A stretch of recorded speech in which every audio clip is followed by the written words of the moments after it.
Okay, so on the ZOiD's YouTube channel today, I am going to do an interview with someone who I've been looking forward to for a long time to speak to. In the world of electronic music and jazz, it's very hard to combine those two worlds. Very difficult. If you know my channel, if you know me, you know I've been trying to do that myself. I'm really into those two types of music. And I'm talking to someone today who's produced a really amazing body of work, many albums, many EPs over a long time. And it's a very diverse body of work, but LARS BARTKUHN. Did I say your name right? LARS BARTKUHN. That's pretty much correct. Okay, good. In German, it would be BARTKUHN. The R is a little bit drier, but BARTKUHN for me is totally perfect. Okay, good, because I can't say it the other way. So LARS BARTKUHN, he's created a lot of music from techno with jazz harmonies to large-scale works with many instruments and classical and folk influences and amazing guitar playing, other instruments. So welcome, LARS. Thank you for talking to me today. Thank you so much for having me, man. Nice introduction. I'm already done. Thanks a lot. So let me start with pretty much the basic first question of all of these types of interviews, which is, could you tell us about your background, your earliest getting into music? How did you get into music? What age were you? What happened? You mean just by getting excited from music, or my first steps as an actual musician playing instruments? Because those two things are very separated in my case. Let's start with the first one first. What was the first excited so about it? I was at a very young age, I was introduced to a lot of music. I'm not from a very actively musical family. My father played a little guitar, still plays a little guitar. He's like a blues, pop, rock kind of aficionado. He likes the obvious stuff, the early Clapton stuff and British blues things.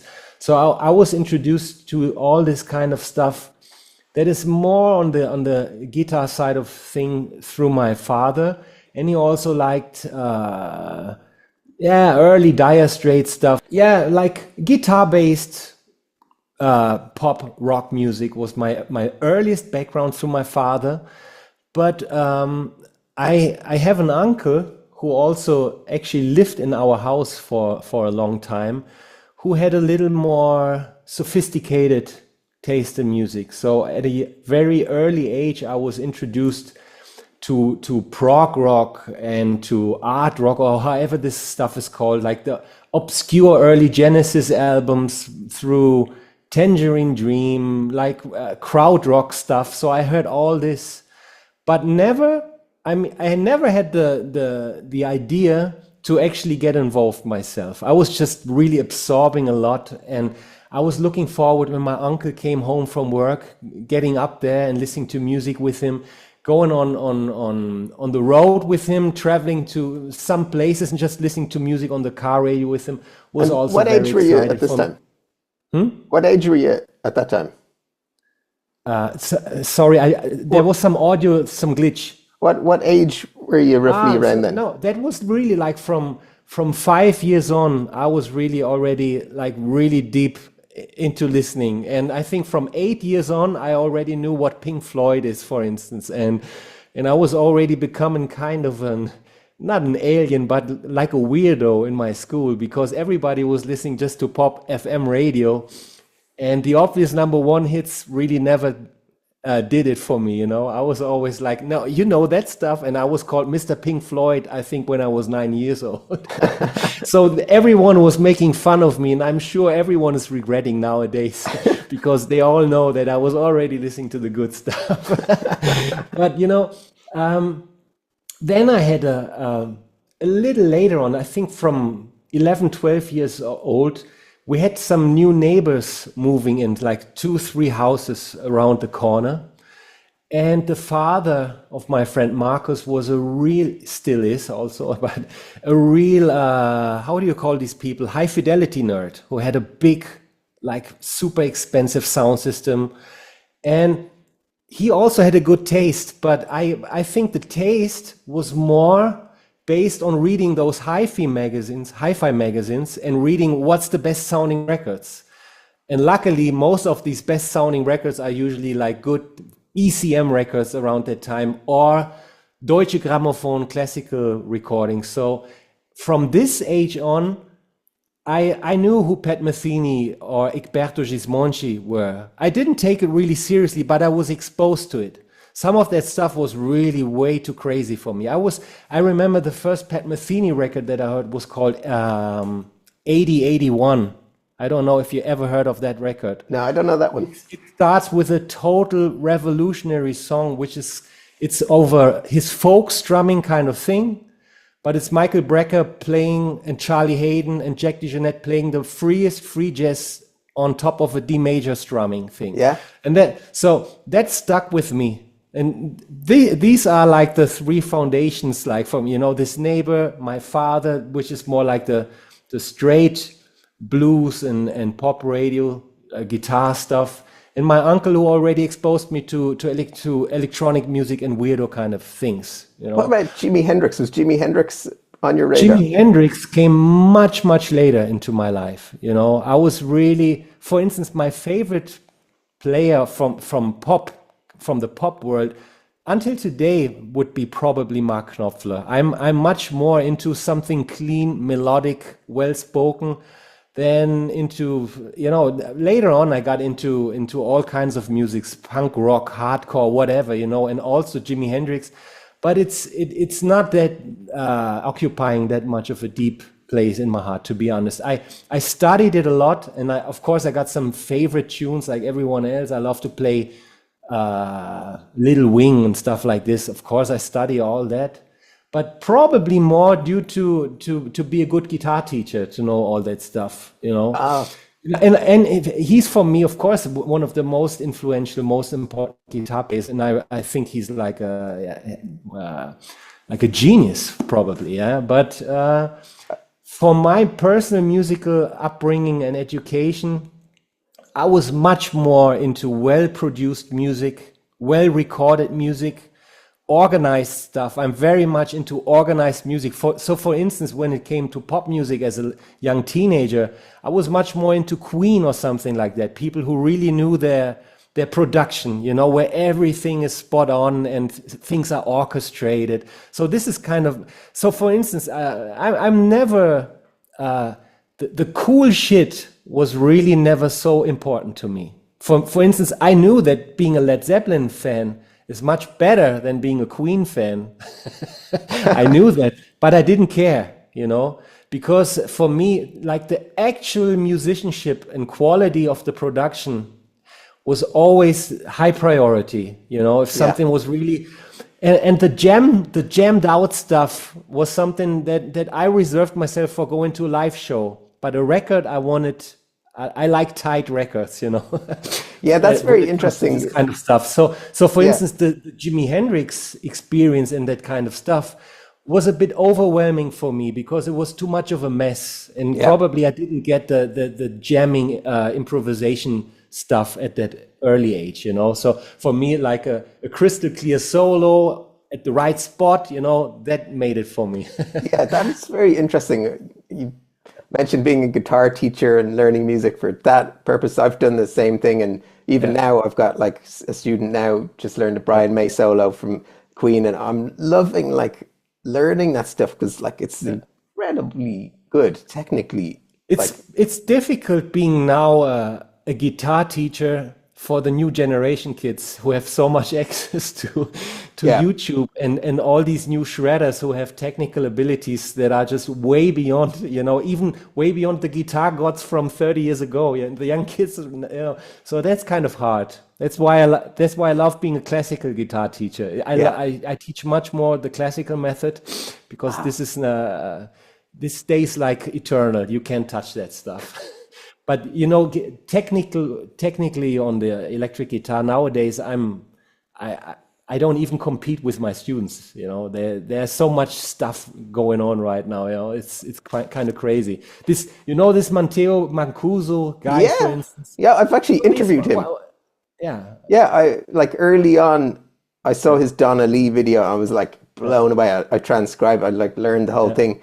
And then I was like contacted him, and he'd only done one or two interviews then. So it was like, it was on a different channel. It wasn't on this channel, but was on YouTube. And like, Cool. it got like 40,000 views or something. All my other interviews got like 300 views. And it was great talking to him back then. I mean, he's blown up really big since then. Technique. I mean, I play fingerstyle as well, and his technique, I could rant about him for ages. You play fingerstyle on the electric guitar as well? Yeah. Yeah, I mean, I don't play. I prefer playing with my fingers, but I wouldn't call it fingerstyle. Fingerstyle is always this kind of orchestrated things that I do on my Western or acoustic guitar. But I also like to play with my fingers. It's beautiful. Yeah. Like, do you not use a pick, or do you use a pick? No, it depends. For instance, I'm not if I play something that has to be more bebop, more informed, I tend to use a pick. Yeah. But if on my own music, where I can set up my own pace, where I fill up my own space, I play usually much less, and then I go for the fingers. You know, it's a more beautiful sound for me. But it depends. It really depends. It's technically, for me, it's not so important to play fast. So the pick really doesn't. It's not the first choice always, as it used to be 20 years ago when you came to a jazz session and you needed to play Donna Lee, for instance. So there was no option for me to play that with the fingers. That came much later on. But due to a lot of classical training that I did afterwards, you know, I think now we made it quite a jump, you know, if you ask about the musical foundation, and now we're already talking about fingerstyle and classical music. There was a lot of stuff in between, of course. Yeah, well, it's like a fast flowing conversation, but I did have the question that I wanted to ask, which we kind of jumped to, which was like, how does one make a living from making like niche music, electronic jazz? But I think you answered it. You teach music, you teach guitar. Would that be your livelihood, main livelihood? Yeah, I mean, like, to be honest, making a living out of the stuff that people, those few people who know me, what they know me for, everybody was like, who asked me the question was kind of shocked when I said, I don't make a living out of it. I make a living of other things. But that doesn't make me like a semi-professional or an amateur at all. You know, I take my stuff really seriously, and but I never wanted to be dependent on my output. That's why early on I started teaching, and I dedicated a lot of my time to teaching and become a good teacher. And of course, through my musical outlets like the Needs label and other things, I also got introduced to manufacturers. So I like, for instance, Softtube. So I went to music conventions and presented their stuff. And through this, I was introduced to become a teacher at Abbey Road Institute. So teaching for me is not just playing guitar for 6-year-old kids, you know. So it's a lot of things. So I created this world of teaching, which is from basic instrumental lessons to lectures. You know, from I was a lecturer for the Red Bull Music Academy early on, and a lot of things. You know, I always love to transport the message in whatever way. You know. Oh, that's great. But there were times when things were really working well with the Needs label, especially until, let's say, the first 9 or 10 releases, it was really okay, you know. So from the releases alone, you already had some good income, but also from the gigs that happened after it, you know. I was the worst. We were 3 people, it's Yannick and my brother Marek and myself. From those 3, I was really the non-DJ, but still I pretended to be a DJ. So things were quite easy for me at that time. You know, people wanted to see us and they didn't care if it was actually the real DJ or if it was me. So, but I felt terrible because I was really bad. I was only playing good sets when my brother did all the hard work, you know, and made the people dance and having a good time. And then now it's my turn. So that's easy. But when I had to travel on myself and make trips to Japan, for instance, I was scared to the bones, because I'm really not a DJ. And I'm not a was this DJ. vinyl DJing Yeah, there at was the that? vinyl Yeah. times. I think I really had hard times figuring out the CDJs. Yeah. I was just vinyl back then, and I had some CDs always with me to test out my new songs. But I was really terrified by mixing the two together. Yeah. Really, really, really bad skills. That's a chapter that I would like to. I'm lucky. I'm lucky that was pre-iPhone era and no one recorded my sets. I'm really super happy because this is something that I'm not proud of. It was just something, back in those days, there was no way for me to present my music live. Yeah. There was something that logistically just didn't happen. There was no Ableton Live in the beginning. Of course, I could have done something with the MPC the way like Mark de Clive Lowe Yeah. made. I don't know if you know his early sets, but this is for me much more like a improvised thing, which is super fine and playing. And as I said to me, I never wanted my music to be the same with how it was socialized. I didn't like this kind of things that were happening in the moment only. I wanted to present more like symphonies. Yeah. So I needed to wait to get to a certain level of musicianship and also equipment-wise to find the right tools to make that happen. So there was no option. The only option for me to present the music was through DJing, and yeah. That worked really well around that time. I mean, financially, because as I said, back in the days, you sold a lot of, we're talking like early 2000s when we started, and there were still good record sales, and a lot of licensing was going, a lot, So for instance, when we released an EP and it had some numbers, let's say first pressing 1500 and it was sold out in a minute, because there were record shops in London who directly bought from us 500 copies. Wow. So, and then maybe after a year we had 3,000 sold, but there was a lot of licensing, a lot, so many compilations, Joe Closell, Ibiza, blah, blah, blah. So all these things, Southport Weekender, who sold like 20, 30,000. Of course, you were just 1/10 on the compilation, or even not even if it was a double CD, but still a lot. There were like papers flying in, licensing papers. So out of this, you could create quite some nice income. But still, you always had to follow up, do new stuff. And early on, I decided, no, not for me. I can't work like this. Just because something is needed from me, I can't do it. I can only sit down in the studio if I want to. And sometimes the head of the label is Yannick, and sometimes he said, Lars, you have to do this, we have to do this, we have to take the next step.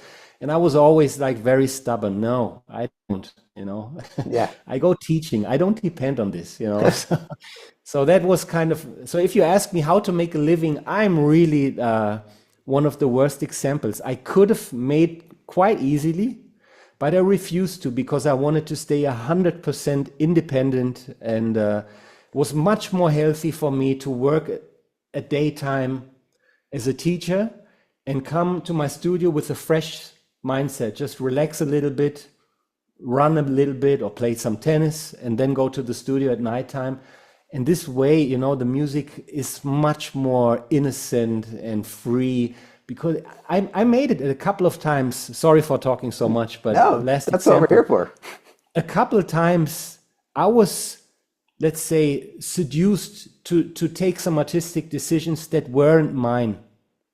A couple of times this happened. Lars, you know what? Now it's time for you to do World's versions. Worlds was a big tune for us, and I was told, Lars, the thing is so big, you should do some remix, some own versions to it.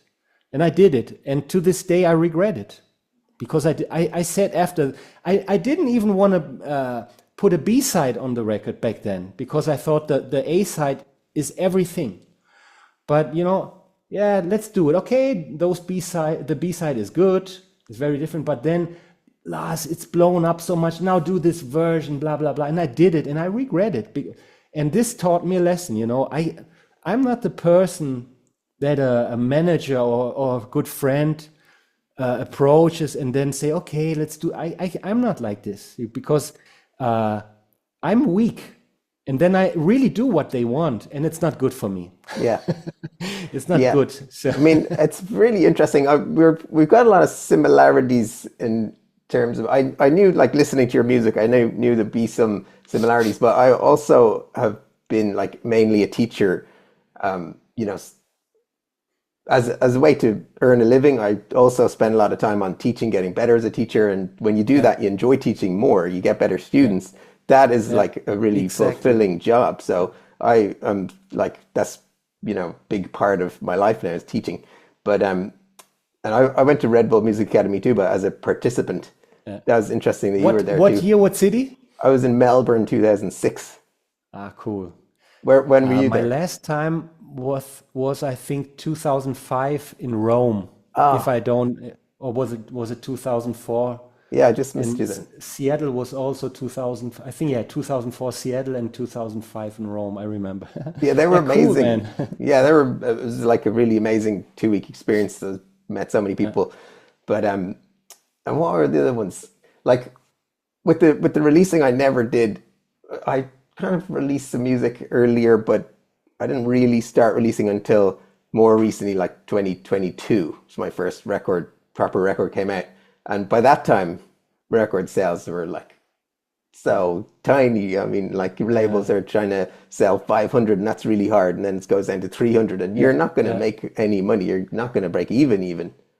It's really different that now. break even stuff is an illusion. Yeah. You reinvest everything into gear anyway. Forget it. Exactly. So you talked about performing back then, DJing and stuff, but what about performing now? Do you ever play guitar gigs? Do you do that kind of performing? I played as a performer. Long before we started the Needs label, I was a student, a jazz student at the Music University in Cologne. And even in high school, I mean, it's not called high school in Germany, but something similar, you know.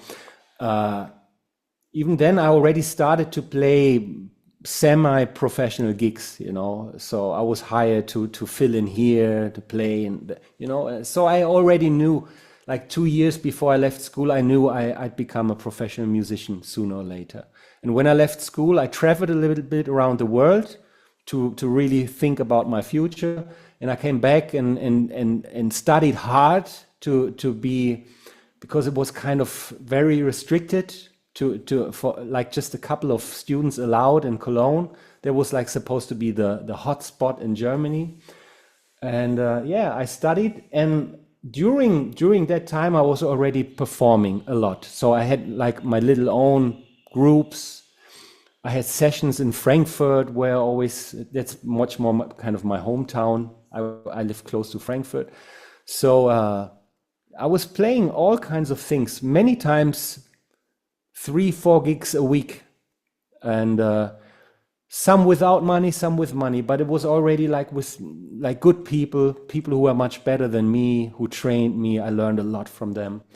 And during that time, my brother was becoming like a DJ from a hobby perspective. He was a biology student, but he also played quite professionally as a DJ. So he paid gigs, and he was organizing his own parties, and he introduced me to that kind of music. So when I got introduced, it was first drum and bass that my brother was really seriously in, and then deep house. I mean, it was happening at the same time, and I was joining when both Yannick and my brother were really deciding, okay, from now on it's just house music for us. That's the real thing for us. And then I joined them. But I was already like a performer. Around the early Needs days, I was still playing and writing for different occasions, some jazz stuff, you know. So yeah, I was already a performer, but I didn't see any way to transport this to playing live under the Needs banner, you know. Yeah. There was not a possibility for me. So I decided to bring just as much as possible from those experience to the records. That was already enough of a task for me, you know, Yeah. to make records that are different, you know, Yeah. that show that we are different. And I think that was like the whole thing for us to make the label. We wanted to show that we're different, that we love the music, we love everything that came before, especially before us, but we also love the stuff that came around the time. But we had a different approach, you know. So my two friends, or my brother and my friend, we were really hanging out in the studio a lot. And I think it was the combination of us three, you know. They were more straightforward, and I was like super experimental. And we saw that's a cool thing. So we come up with arrangements and some jamminess in the music that is really different, you know. I mean, there were always jams in the early Chicago house scene, you know. Yeah. And Larry Heard also always plays some solos on top, you know. And I love that stuff, but that's different, you know. It's still like a 2-3 chord progression and some bluesy soloing on top, you know. We had like a thing, let's really get beyond, do arrangements that have A, B, and C parts and all this. So these things come from the background of being like already like a musician playing out there, playing complex jazz music and this kind of thing. So this is like the story about that. Oh, I bet there's probably some people will watch this and they haven't heard those records. So I'll just play a little bit of one of the Needs records, We Are What We Are. Okay, I'll just play like that's the first one. A minute.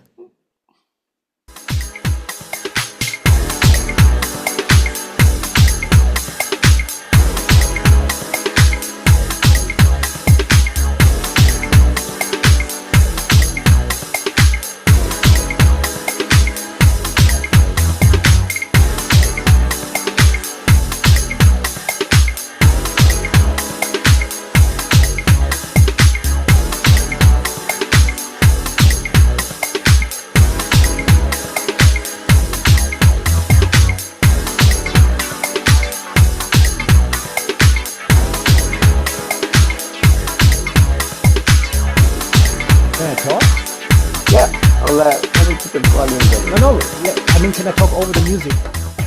I'll just, talk away. Man, that was the first thing that we released as Needs. I had some releases before with my brother on another label, but that was the first Needs thing. And it's a Broken Beats tune, which was also a statement, you know. So it was clear for us where we wanted to go to, you know. We were like house cats, but it was quite a bold thing to do, like the A1 record on our first EP, to be a Broken Beats thing. Yeah. It was already kind of not a provocation, I would say that's a bit too much, but it was a statement how self-confident we were that we can go where we want to go. Yeah. That was a really good move, I think. It sold well straight away, the first record. And if you knew what we used equipment wise, it's almost ridiculous. Yeah, but it's cool. I miss some of the gear that we used. What gear is on here? The synth is a Axis Virus A, the first model, the red one. There's already a sampler which was a crappy Yamaha A3000, I think, and the Behringer mixing desk. That was before we had a Mackie. Is this solo? And that's it. And the 909 clone. The beat is from it's called Yomox X-Bass.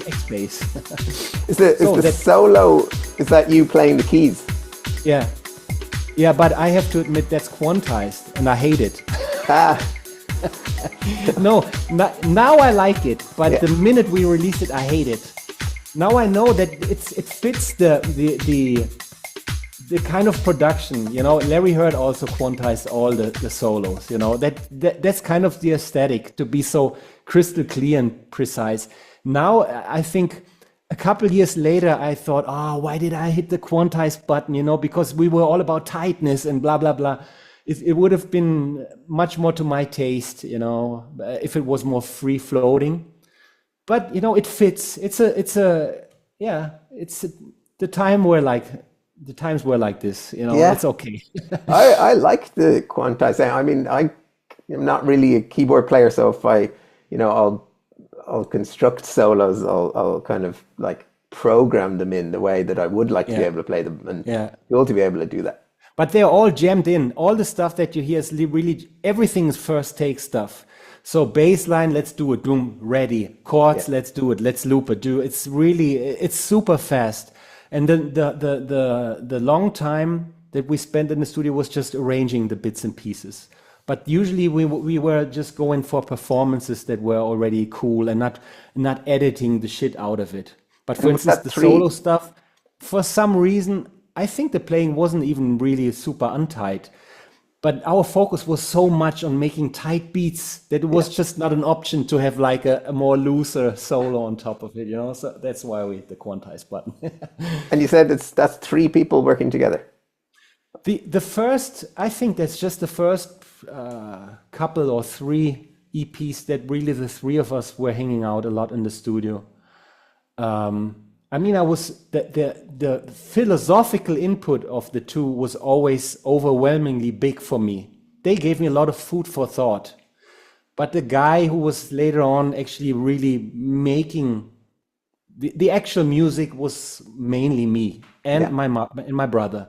Sometimes it was like this. During the week, I was preparing some things, some tracks, and for the weekend, my brother came visiting me in Frankfurt because he studied in a different town, and then we finished something together, for instance. But you know, after the second or third EP, it was mainly me in the studio. Right. They saw, and the other two were more on the DJ side, you know, working on that stuff. But they were always feeding me, like with records and with ideas, and I got so much inspiration from them. So for me, it's not really about who's the author and who not. It was really, until much later into the label history, it was really a collective thing, Yeah. I have to say. It's not so important who actually played the notes. The notes are secondary. It was the vibe that was really cool. Yeah. I mean, I missed those records at the time, but I would have absolutely loved them. I was always looking. I was introduced to techno in the 90s, but I was also really into jazz, and I was always looking for records that combine those things, and they rarely ever happened. There was like a couple of Underground Resistance ones. It was Larry Heard. There was very few. But you know really. what? Are you into those West London things from the early 2000s? There was a lot of good producers back in the day, and Bucks in the Attic, for instance. Oh yeah. Phil Asher stuff, who passed away. There was a lot of good music, and they were very ambitious about.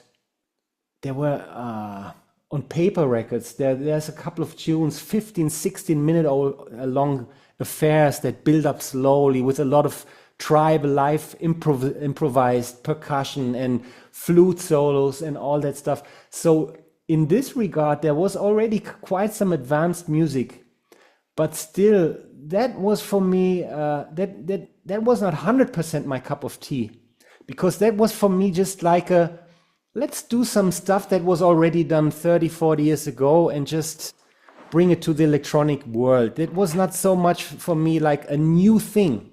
It was just some new rhythm, some new tempo. But still, there were people who had the same ambition. For me, it was not just like let's bring some jazz to house music. Yeah. For me, it was really house music and electronic music. That was the thing, and not just you know what?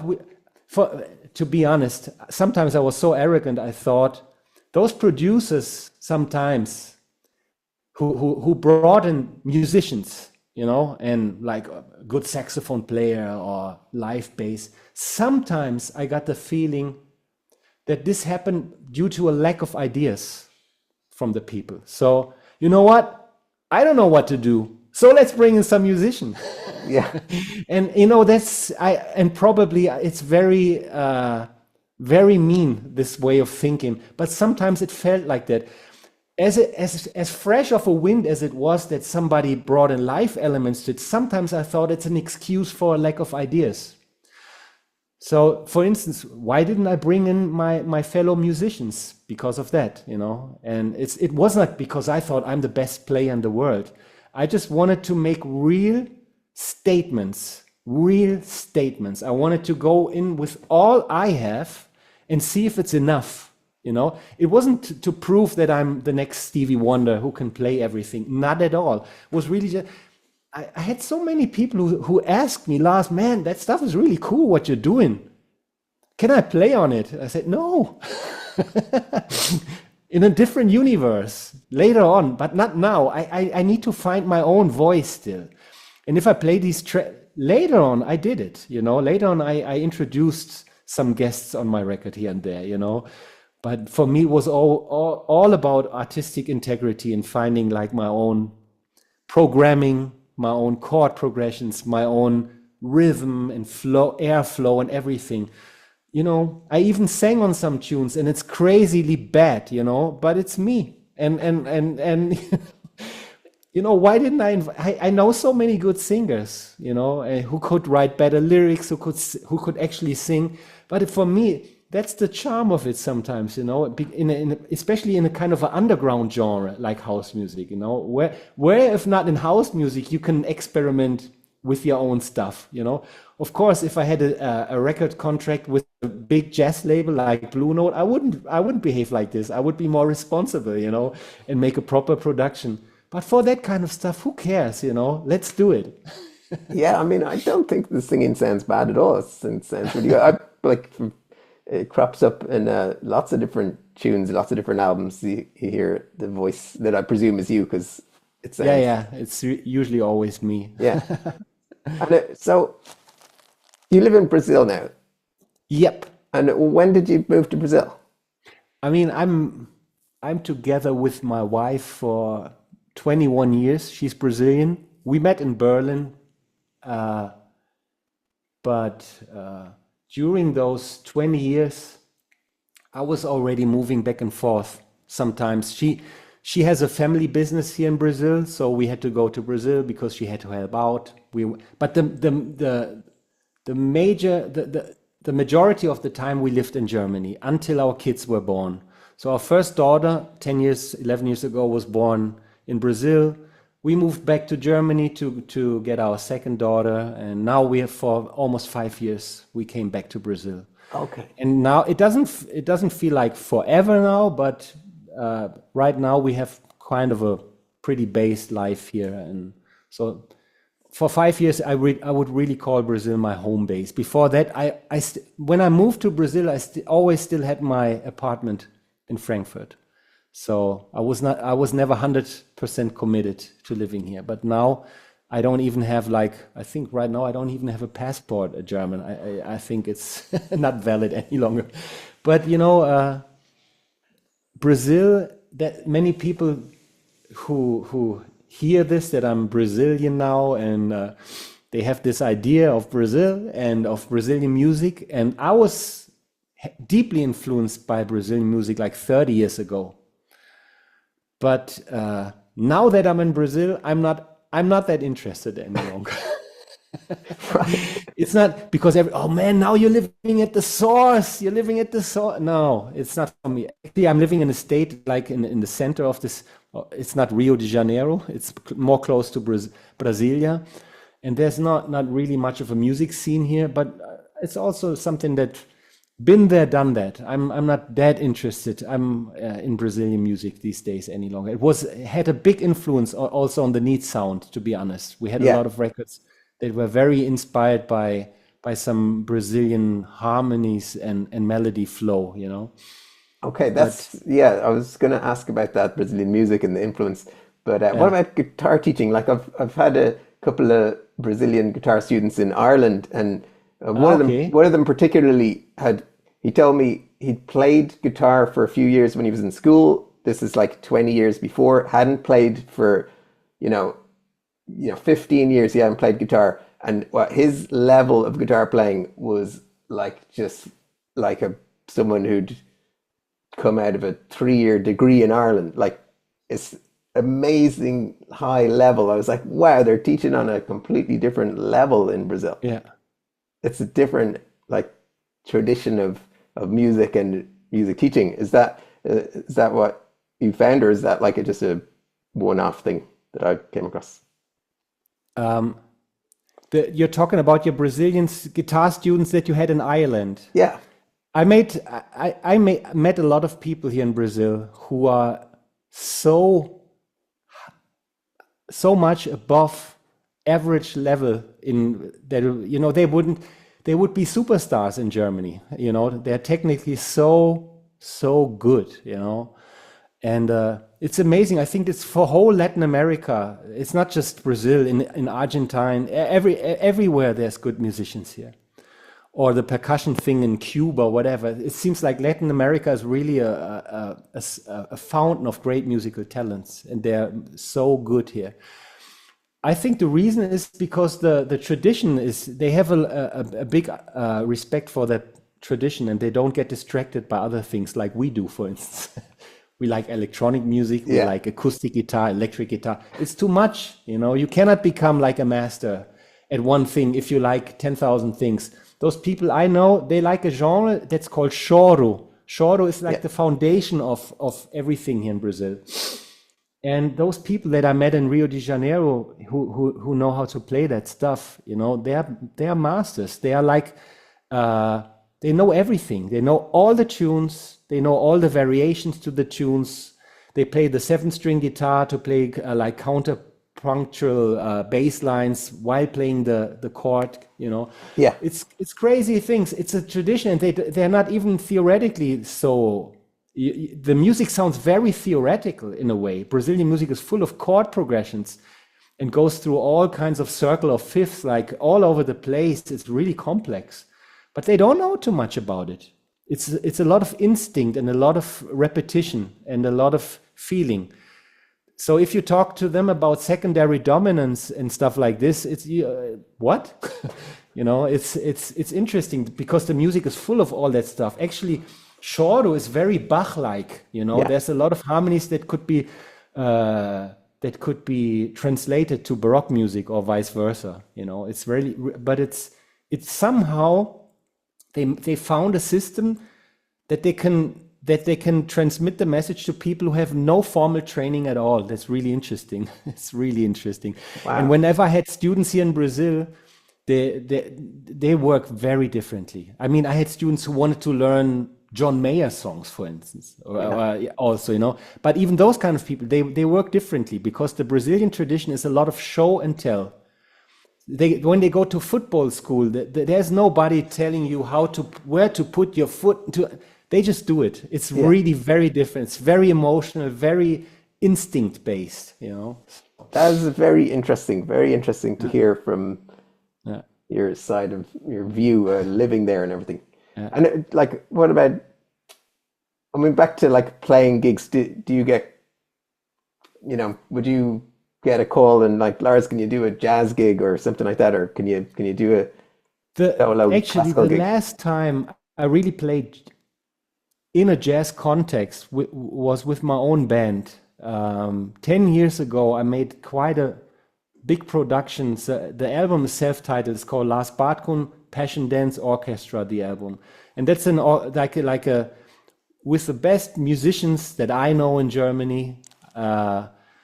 Plus orchestral stuff that I recorded in Brazil. So that was like my big opus magnum, the one thing that I always wanted to do, where like make a really professional recorded group in different studios all over Germany, plus like orchestral textures on top of it. So with that group, I toured quite a bit across Germany. And there was and we played jazz festivals and stuff like that. And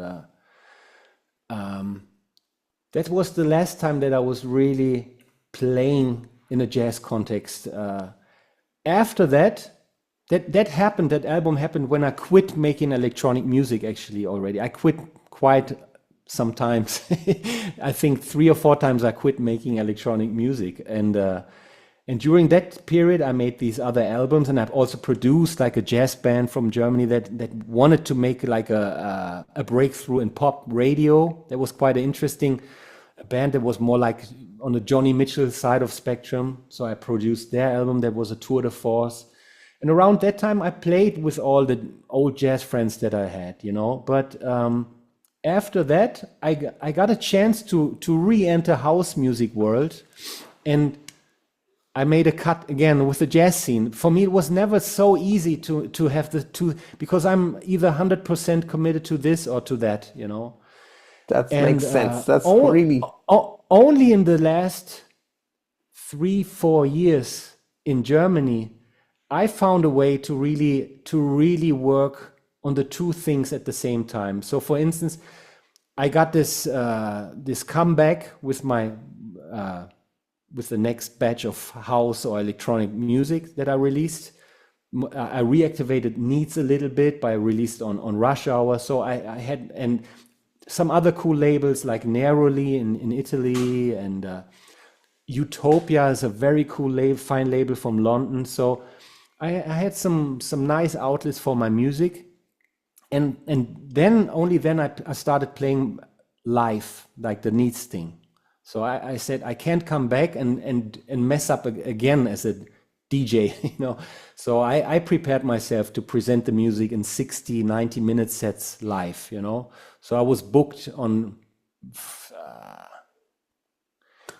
to London, to Berlin, to Paris, like all the cool clubs where all the good guys, like to Berghain. What's the name of the cafe up there in Berghain? Panorama. Yeah, Panorama. Panorama Bar. So I played really good space, and it was very fine, very good experience. So, and I brought my Ableton, I brought my guitar, I brought some keyboards, some drum machines, and stuff. Some stuff was prepared, some stuff was open. Like I had a 4-bar loop, but I didn't know where to go with the B part. Stuff was really very fluid. It was a cool live set. It took a lot of preparation. And around that time, I also maintained to play, probably due to the live practice that I had with the Needs thing. I was already much more prepared to play with musicians. That was kind of weird. At that time, I had a live session in Frankfurt as well with some jazz musicians, where we played kind of fusiony thing. Improvised sets, 2 to 3 hours, totally improvised music. Every musician had their own octa-track or laptop or whatever, or modular system, but also their main instruments. That was cool, yeah. Wow. So, but, you know, to really play jazz, like to go on a session, I was very brave, like as a young kid, playing with real legends on stage. And nowadays I wouldn't do it because, you know, I think it would be even like a bit disrespectful. You know, I don't spend so much time any longer. I lost a lot of chops probably. I don't know half of the songs that I once learned. And just to show off, you know, I think let's call it a day. Yeah. Who knows what the future brings, but right now I have no thirst for doing this. I really want to work here in my small place on my own music, and for now, and that's fine with me. That is like exactly my experience of like going from one to the other and back again. And like for years, you know, I was so focused on producing music. Every spare moment, I was like making music in my studio. And like since I moved to Bristol last year, I started. Ah, you're in Bristol. Now I'm in Bristol now. And I play guitar every day at the moment, and I go to jazz jam sessions and sit in there, and I saw that. I'm like not like making as much music because what you're practicing predominantly at the time. What's your thing with the guitar right now? Now I'm like learning Pat Martino lines and practicing them in all keys and standards. I saw that you were, man, you're crazy. Pat Martino is like a mystery. It's like almost like Alan Holdsworthy to me. The theoretical system behind, I mean, the music sounds, the way he plays sounds not too far from the George Benson kind of thing in a way, because it's those fast, even lines that he plays, right? But the theory behind his music is really out there. He's got a crazy system for scales and chords. It's crazy, that stuff. It's so out there. Well, I he started to talks get about into it, but it's really out there. when he talks about it, it is really out there. Yeah, it's like this completely different from everyone else with the like, you know, 4 divided by 3 stuff. He talks about the Yeah, fretboard. It's mad. But his lines, though, everything's simplified. Everything's a minor chord. He just yeah, everything is just like minor. He just, yeah. you know, Yeah, but still it transforms takes it. some abstractions to get there. It's not so Yeah, it's like but when people say, yeah, you can play giant steps with just 2 scales. It's those kind of things. Yeah, it's theoretically easy, but applying it's kind of a mystery still. but yeah, Because loads I of don't know too many players who play like Pat Martino. Then that's he's very yeah, influential. But there's few cats who got the thing down, and it's the same with Alan Holdsworth. yeah, I mean, Alan Holdsworth to me is personally, I think, the single greatest musician ever. right, yeah, I mean, not in terms of his body of work. I have other favorite musicians, For instance, Keith Jarrett is like a semi-god for me. yeah. I've been listening to But loads of Keith the, Jarrett the lately. single most unique, out there, above everyone else musician for me in the world is Alan Holdsworth. It's the craziest thing that ever happened in music. The guy is, I mean, there's people like Steve Vai or John McLaughlin who say, John McLaughlin has this favorite saying, I would love to steal from him, but I don't even know what he's playing. I mean, there's people who are beyond everyone else and they don't. Or I remember Steve Vai, I saw Steve Vai interview, and the guy has got some serious chops, right? He knows everything. And he said, I can visualize pretty much everything what every guitar player in this world plays. That doesn't mean that I can play, but I can visualize what they're doing. I can imagine. He said, I can imagine what Paco de Lucia is thinking, what Pat Metheny is thinking, Eddie Van Halen. I know that, but I don't know any 2 notes what Alan Holdsworth is playing, because it's not just about the notes. There's so many more things. It's so crazy. And I think Pat Martino belongs to this kind of universe of really weird people who created their totally independent language of other people. They have like a different repertoire. It's really there, and funnily, it's always the guitar that comes up with these kind of weirdo talents. The guitar, because it's such an open blank space. There's no way to properly play the guitar. The guitar can be like a million different things. Not like the classical violin, which is, there's methods how to learn classical violin for hundreds of years. But the guitar is whatever, from Jimi Hendrix to Alan Holdsworth to Wes Montgomery to whatever, it's crazy. Yeah, that makes it hard to teach it because you have to like, you get students wanting to learn all the different things, and it's like you really have to spend time to like be able to teach all the different things. What's your favorite players on the guitar, like top 5? Top 5 guitar players would be, there's an Irish guy, Louis Stewart. You ever hear of Louis Stewart? No, Sorry, no. he's like the jazz musician in the 70s. He was like top 5 in the world. Probably he went and got the gig like playing with Benny Goodman. Like he was Benny Okay. Goodman's guitar player. So that's like a really, Cool. cherished guitar spot after Charlie Christian had it. And then, Yeah. so like Louis means that Ireland is like guitar, like there's about 50 amazing jazz guitarists in Ireland. It's really very strong for guitar. So Wow. yeah, Louis is well Send me some links later on after Yeah, the I will. interview. They just re-released, he's passed away a few years ago, but they just re-released some of his stuff. It's like incredible. He was very influenced by Pat Martino and Wes Montgomery. Those two, they're also on my list, and George Benson as well. I grew up like listening to George Benson.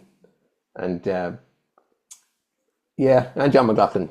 The Shakti stuff in particular, Shakti was like really I like the first Shakti the most. The first natural Shakti elements. was Yeah, mind the blowing. first tune on that with the Jews harp, dung dung dung dicka dicka dung dung dicka dung. Okay. Unbelievable stuff. Yeah, great stuff. I was never. I was never really into John McLaughlin as a player, though. Not really. I tried many times. I like him as a composer a lot, and as a band leader, and as a player in groups. He's very, but when he plays and shows off, it's too much for me. It's too much for me that it sounds like somebody's hammering notes inside my head. It's for me, you know, because I grew up on the legato kind of players, Schofield, Metheny, Abercrombie, people who played 4 notes but picking just one, you know, who come from this liquid kind of thing. And so, of course, I always loved George Benson and Wes Montgomery.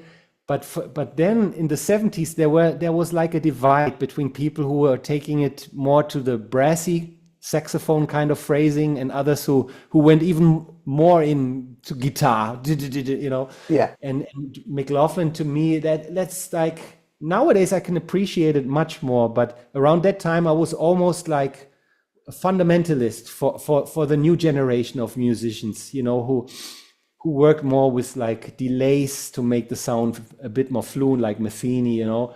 So I like that kind of thing because it leaves more space for the music itself. Yeah. I think if somebody's playing all the time, you have no time to think, you know, as a listener. If you miss 1 second, you know, you're lost. Yeah, I totally get that. 100% respect and total legend, you know, and but as a composer, there's a lot of times where I love the composition more than the solo part. And actually that belongs to a lot of jazz records. There's a lot of you know, especially like from the 60s and 70s on, like there's a lot of great records, great sounds, great heads, wow. For instance, for me was always like, you know, Red Clay by Freddie Hubbard. Don't know that one. That's a super classic on CTI. Yeah. Freddie Hubbard, Red Clay, one of the greatest grooves in the beginning, great chord progression, and super weird melody. And then solo starts and the whole thing falls apart, you know? Yeah. It's like 11 minutes of soloing Joe Henderson, best soloist in the world. But all of a sudden they play over the chords of Sunny. I don't know why, you know, it's all, and then they go back to the head. And so this is something that always kind of disturbed me, when somebody is so much of a good player that they don't care too much what they're playing over, you know. I take a solo. So this is never like my cup of tea. I like the guys who think I come up with something where I can really let the solo really shine and emphasize the composition. Yeah. And not just play a composition just like an alibi to perform, you know. Yeah, it's funny you say that. I come from that background, you know. It's like this morning I was listening to Dolphin Dance, you know, Herbie Hancock on Maiden Voyage. And, you know, I noticed that the Freddie Hubbard and the George Coleman solos are not really that great on the chords, and it sounds like they're actually reading off a chart and just playing and going, holy crap, this is a difficult tune. And then Herbie's solo is the only one where he's like, he wrote it, so he's like, because he studied it probably quite sometimes. Exactly. But that's on a lot of jazz records that came up with new stuff, you know, because they were made in no time, those records. Of course, like the classic example is Giant Steps, you know. You know, I mean, with the Wynton Kelly solo, I think later on he played it. I don't know if he played it in a clinic and he showed. Nowadays, I would do it like this properly, but he overwhelmed us with its high speed and its totally different connection of chords and new system, you know. And so it's really it's not really fair to bring something like this to a record that's recorded in a day or in half a day. Coltrane was but that's why I always loved the Pat Metheny group so much, you know, because there's even some songs that they did where Pat Metheny doesn't even play a solo. Yeah. You know, it's really about the composition. And my favorite example of everything, and that influenced so much, had so much influence on also on the Needs catalog. It's like a song called The First Circle. It's a giant piece of music. It's 9 or 10 minutes. And it has a long, slow build and beautiful lyrical melodies. And everyone would because he plays so beautiful over these kind of chords, but he doesn't even play. So this is mastery to someone who can blow off like 3 minutes solos over something like this. But he says, no, the song is right. So, and this at an early age, like in his early 30s or not even late 20s. So this was always my ideal, to not be. That's also why I didn't pursue a real jazz musician career, because,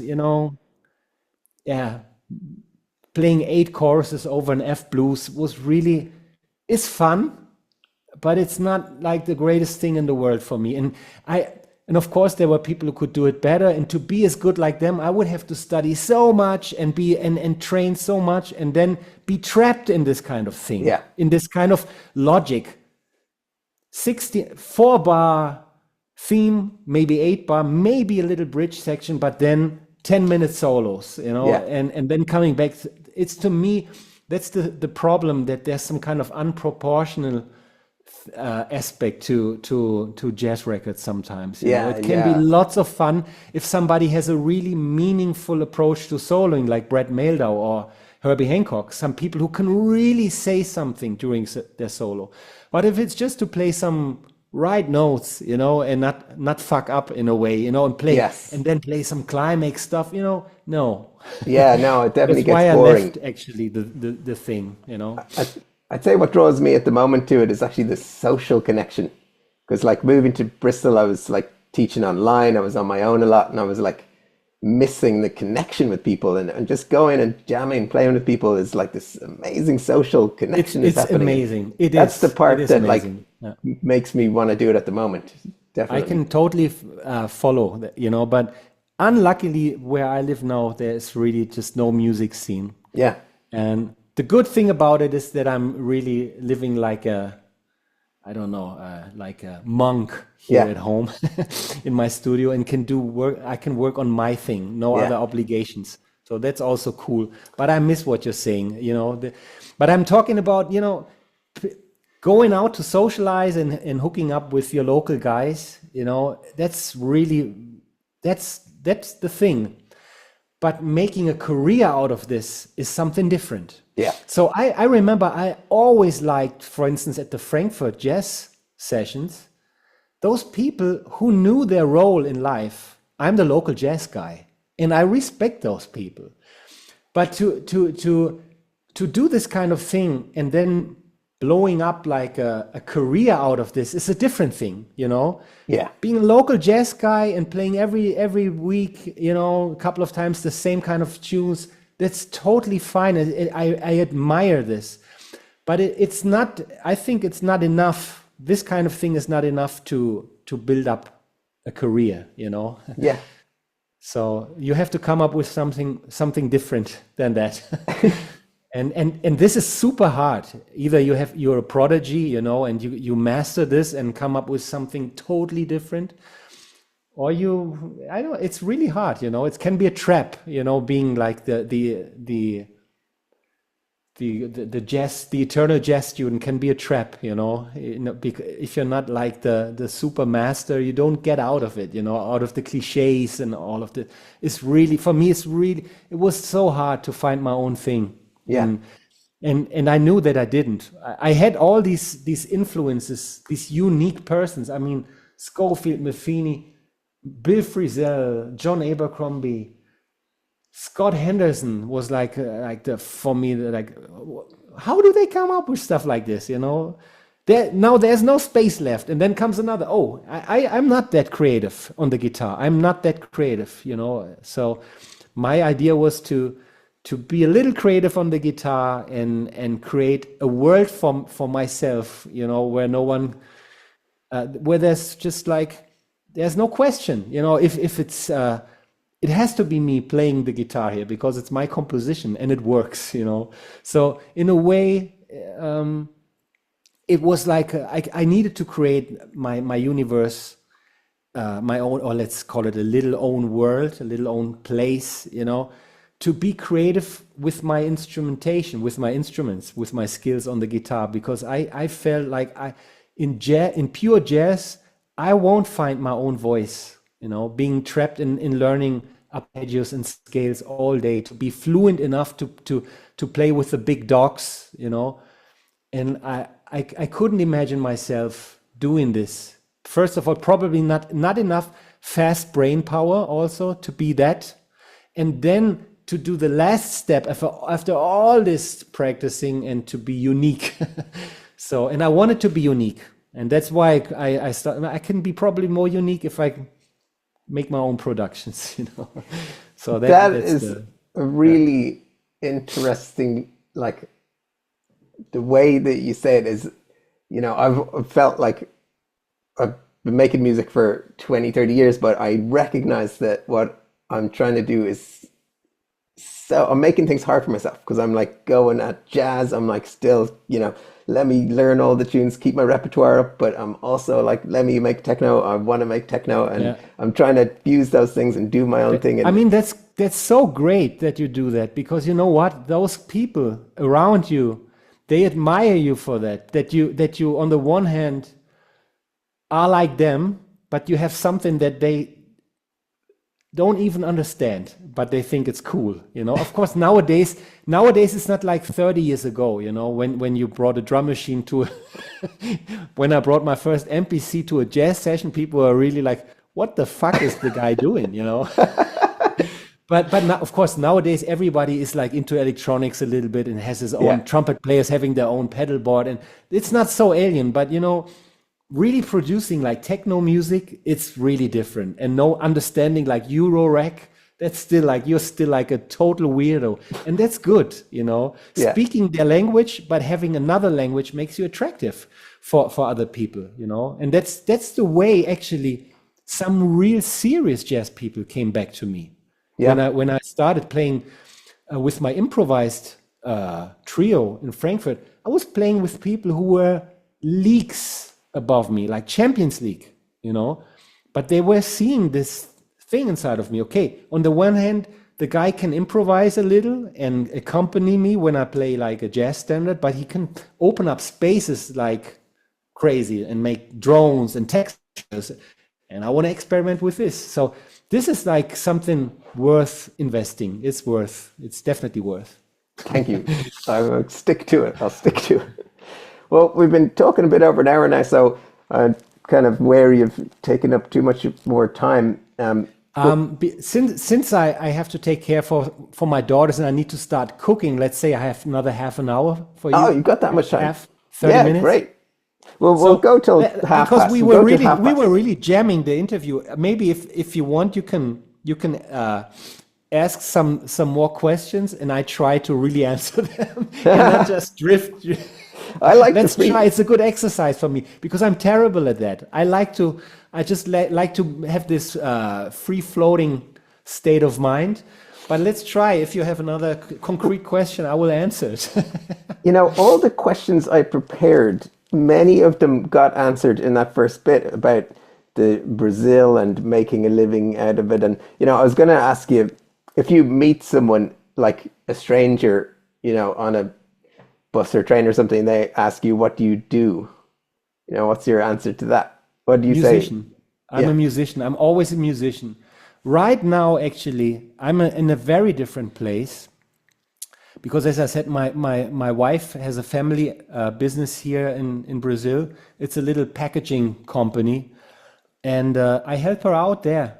So I don't even depend. I still have my students, but because she supported me so much back in Germany, and she sacrificed a lot, leaving her family behind, because she was born into that company, and it was always her dream to be in that company. So she sacrificed a lot. And because her parents passed away, and when we came back to Brazil, I could have maintained my lecturer teacher thing, but I really wanted to help her out in the company. That was really so now I'm half a day in the company. Sometimes I have 2 or 3 days I have some students in the morning, and then in the free time, in the nighttime, I'm a musician. But whenever you ask me what I am, I'm a musician. And for me, it's really not that important that I make my money through music. I still sell records. It's not it's not terrible much, you know, but it's okay. But as I said, I don't want to it's for me, it's a kind of a luxury, you know. If I don't think about, you know what, I make 5 records next year and give it another shot whenever I feel like ready. I think I have 5 more albums on my hard drive, already produced stuff. Wow. But it's not the time right now to release it because I really want to be here for my family. Yeah. And and I want to find different ways maybe to communicate the music. Right now, my challenge is to present the music to people who don't know me yet. This is something that I would like to. And if it's just a small group of people, because I'm going a bit away from the house and rhythm and techno kind of thing. I want to be more, you know, I'm preparing for age, you know, and I don't imagine myself being 70 years old playing Panorama Bar. This is over for me, to be honest, you know. So I'm doing a more introspective kind of thing, and I'm hesitating putting this out in the world. But Wow. still, even though I'm a bit more on the passive side right now, I'm always a musician, always. And even if I don't make $1 with it, I would always say this as a first reply to that question. Good to know. On the thought of like introducing more music to people, there may be like a few people who will hear it here. So we'll play something from Nomad, which is a 2024 Nomad. Is that your last album? I think Nomad is 24. Yeah, Yeah. it's 24. Yeah. So this is play a bit of Back to My Inner Self, which I've been enjoying. Oops. I pressed the wrong button there. Play.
This is all played in live. That's all played in live, and I think that's really kind of tight. I like it, but still it has some flaws, some charming flaws. You know what? The basic thing I wrote more than 25 years ago for a jazz session. Yeah. So that was a tune where we just played this part now, and then we blew over this chord form. Everybody had like 2 or 3 choruses. One chorus is it's a long form thing. I think it's 128 bars or something like this, the form. But it's simple. It's a simple thing. And it's actually a hook of one of Pat Metheny's most favorite songs, Are You Going With Me? That was the idea. To do something like ethereal, romantic, hypnotic, that can, when we played it in this kind of fashion, like climax. When I made it for the album, I thought I just wanted to focus on the composition and on the orchestration. So I included no solo on it. There was but that's a whole lot of fun to play with good jazz players, that tune. Whole lot of fun. So I remember I brought my MPC, I think it was just the MPC, and a synth. And it was sequencing the synth and some rhythm stuff from the MPC.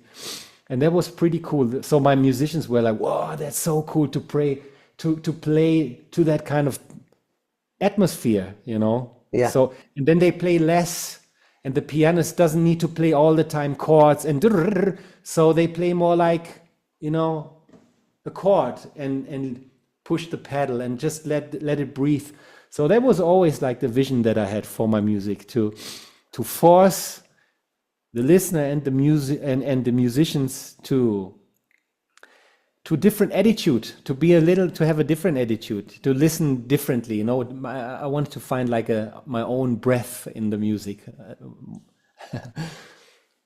That's very interesting rhythmically. Like, you know, I was like having a hard time figuring out where the one was there, and I love that.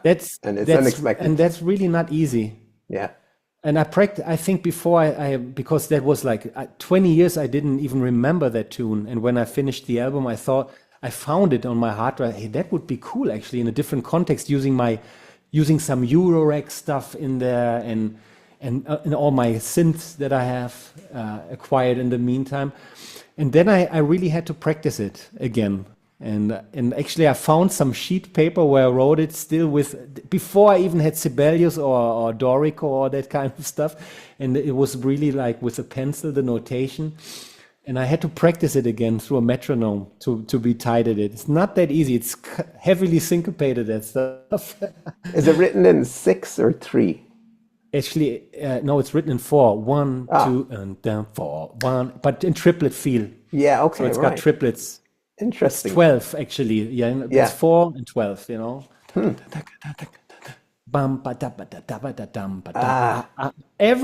All of these notes from the opening riff are on the triplet grid of this 4 to the floor. Very ambiguous. You can feel it so many different ways. That's very interesting. Exactly. Yeah.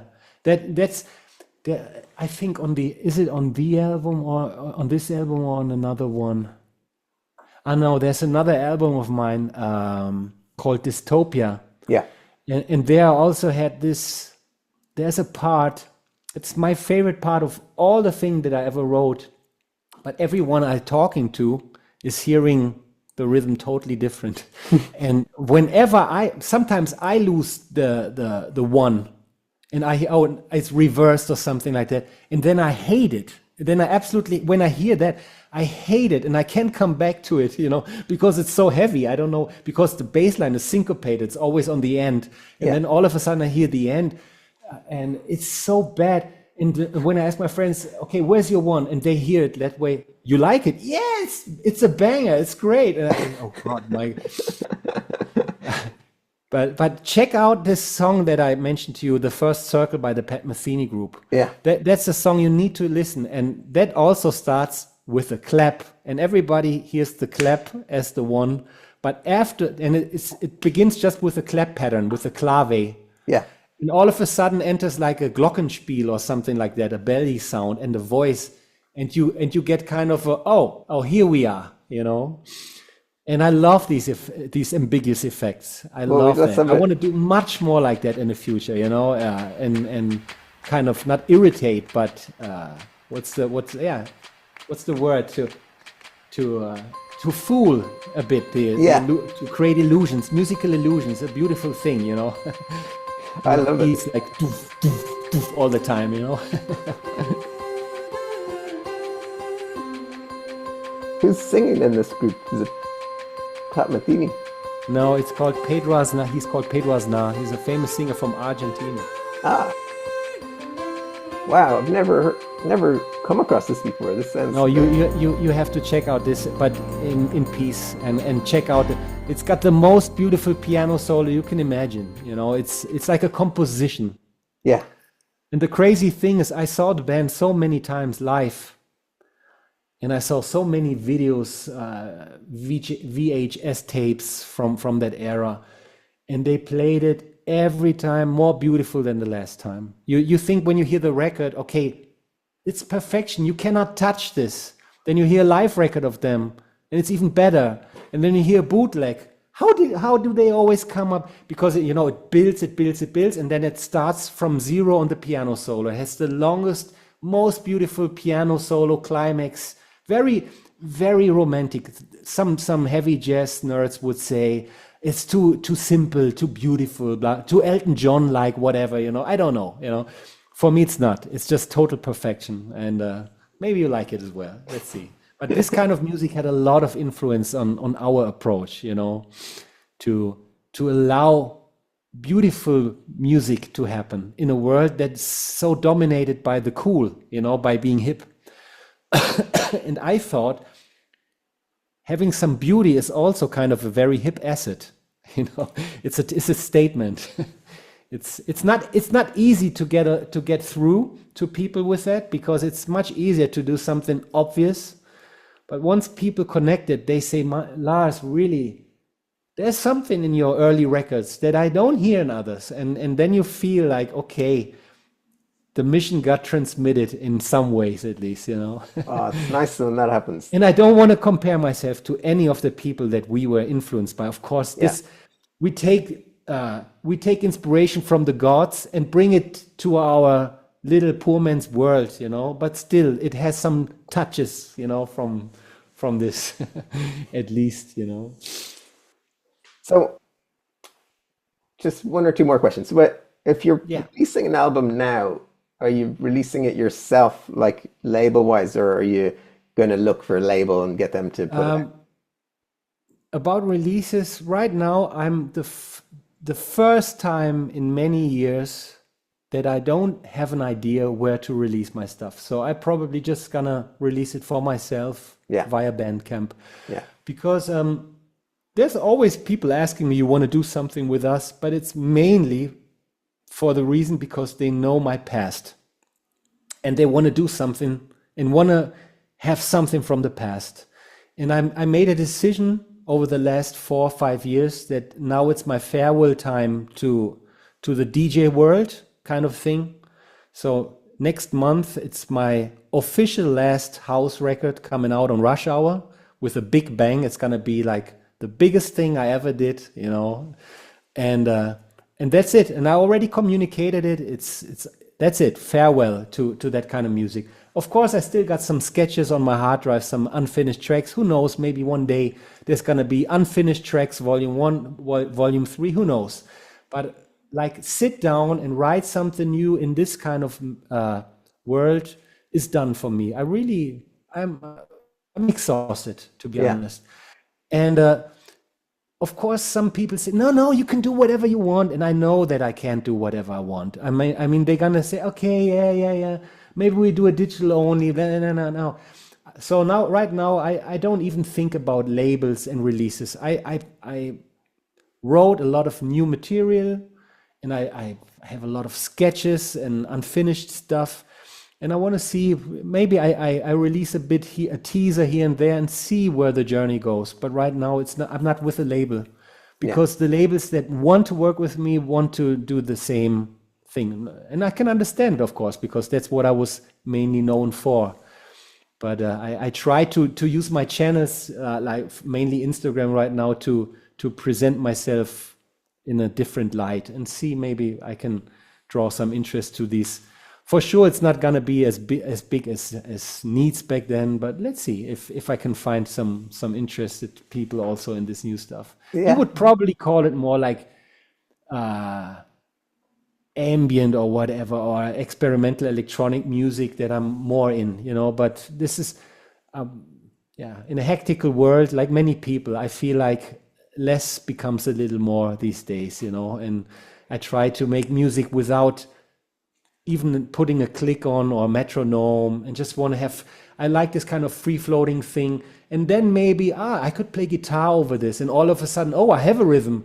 Too bad that I didn't record this with a click.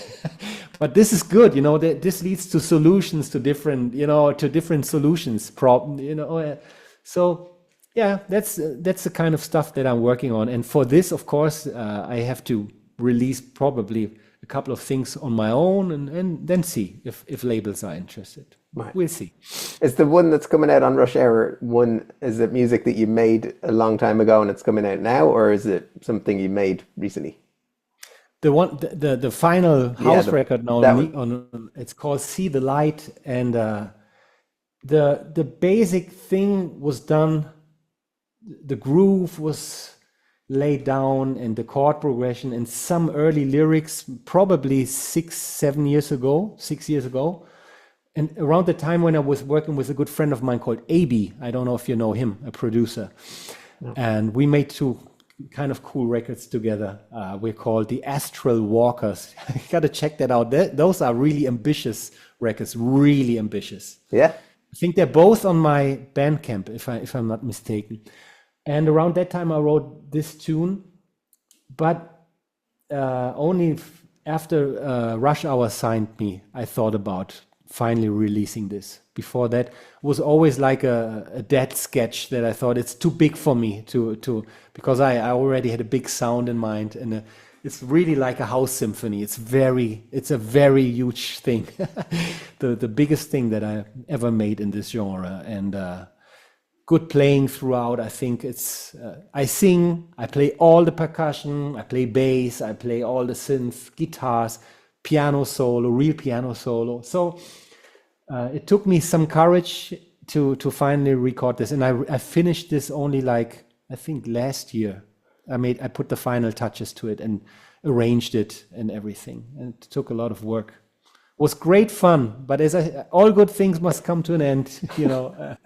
Wow, that is an interesting take to, I kind of imagine, but respect. You know what you want to do, and you're going to do it. Respect to that. The luxury standpoint or perspective that I have is that I made myself really independent from a lot of things. Yeah. Because I don't have too many. First of all, I think, why should anyone listen to my music at all? Why? If one person listens, I'm already thankful, but I don't have the expectations that the next day it's already 2 person and then 4, like this YouTube, let's grow our channel mentality. I don't have that. And that's why actually our channels don't grow. Yeah. But you know, I'm very modest in this way, that I really don't expect my music to be successful, to be big. And every time somebody asks me to release something, I'm just super grateful and happy. If whoever asks me do something for us, most of the time I say no, but I'm super happy that they asked, happy, you know. And so by this, I became very independent, and I can make decisions that really come from my heart and not out of necessities, you know, or dependency on something.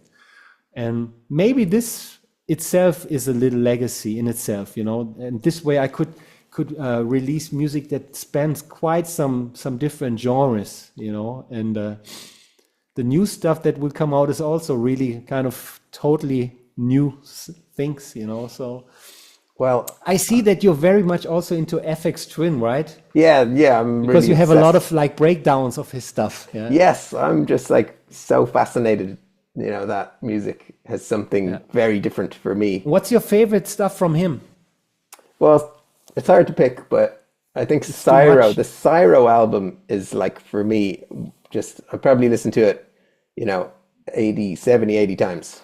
I've listened to it a lot of times, and it's still not boring. Like, I just absolutely hear new things every time. I'm like, incredible. I haven't listened to it in like a year now, but it's this just an unbelievable amount of like the melodies, the harmonies, the sounds, the sound design, the recording, that like everything is completely unique, his own, and it's he doesn't give a shit on anything, it seems. Absolutely like he really. And that's so cool. Sometimes he uses even alternative tunings, different tunings to be like really atonal, but the elements fit so well that it's beautiful, even though it's not even like in standard Western tuning. I think on the Selected Ambient Works recordings, there's some stuff. You heard those? Yeah, of course. To me, that stuff is like brilliant. It's really brilliant. The guy, he's like he's a big idol, you know, because he's independent, you know. That's why I would want to be like this in this way. Of course, I'm not as a creative genius like him, you know, but still the attitude behind it is something that inspires me a lot, you know, to not give a damn about, you know, expectations. And the music suggests, hey, you could make a techno song out of it, but leave the techno out of it, you know. This itself, recently I released like some early ambient sketches of mine from the stuff that I will release in the future. And of course, some of my followers say, "Man, that's massive! I can't wait for the beat to enter." I say, "You can wait a long time; it won't come." What? What? Yeah, that's it. And there's not even like this funky little techno arpeggio coming in that you can mix it over another techno record. It's really, it's not even like in a tempo. You got to live with that. You have to. But of course, coming from that scene where I come from, those kind of people, as much as I love them, there's very few inside that bubble who are willing to take that step. And most of them really, and I totally get it, they're aficionados of that kind of genre. They want to pumping dance like music, and it's totally okay. Yes. That's what I said. I want to build probably take those listeners, but also gain some new ones and see if I can gain some new listeners with the music. Well, I will do my best to spread the word because I've been like really listening to a lot of your music the last week or two.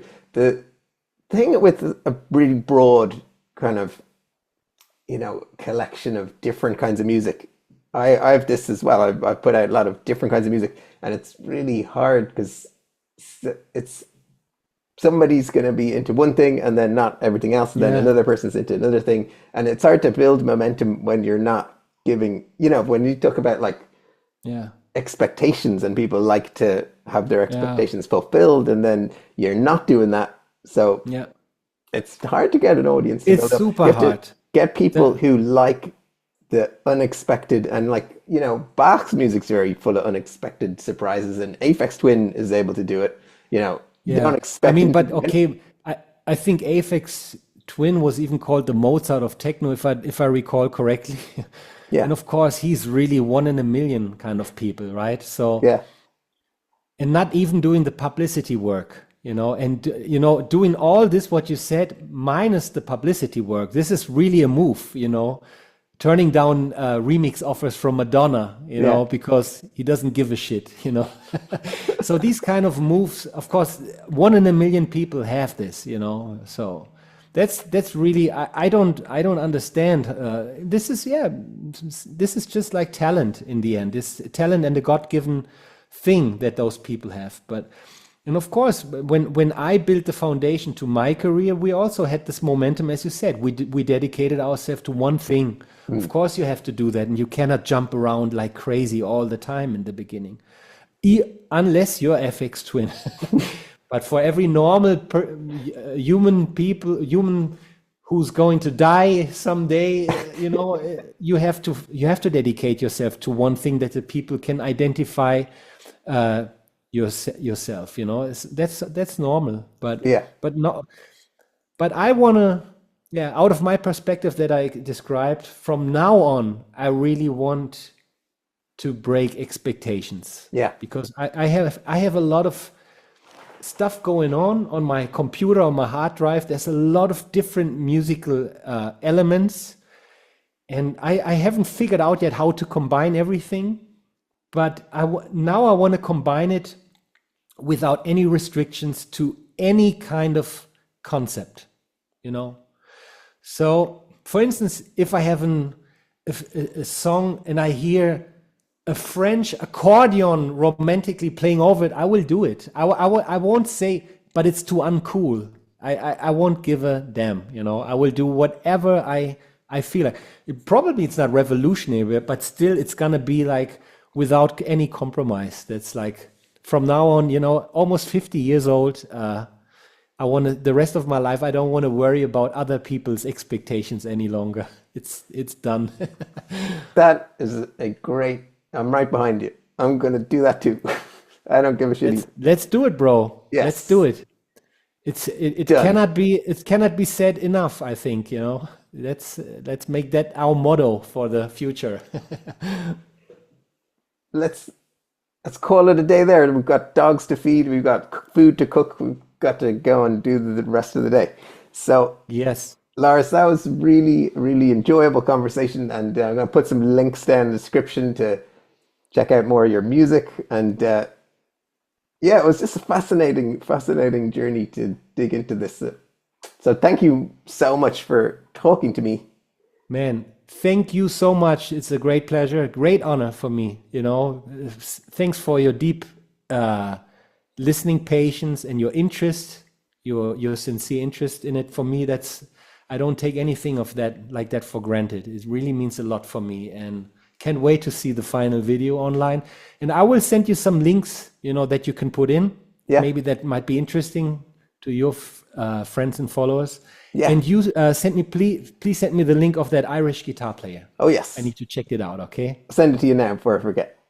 Okay, brother. Stay in touch. Will do. Great pleasure. Thank you, Lars. Goodbye. Thank you. See you. Goodbye.